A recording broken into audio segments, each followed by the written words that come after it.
جو سزائیں سنائی گئی ہیں وہ عمر ایوب خان کے دادا محمد ایوب خان جو آرمی چیف تھے،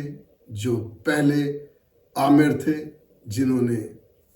یہ قانون بنایا، جن کے وقت پہ بنا، اور اس میں پھر اضافہ ہی ہوتا چلا گیا۔ اس میں 4 سال گورنمنٹ جو ہے وہ ایک پیج پر حکومت کرنے والوں کی بھی آئی اور انہوں نے کوئی تبدیلی نہیں کی۔ تو لہٰذا یہ کوئی نیا قانون تو بنایا نہیں گیا، یہ ایوب خان کے بنائے ہوئے قانون کے مطابق سزا دی گئی ہے، اور اس کی اپیل ہائی کورٹ میں بھی ہے، سپریم کورٹ میں بھی ہے۔ جس کو بے گناہی جس کے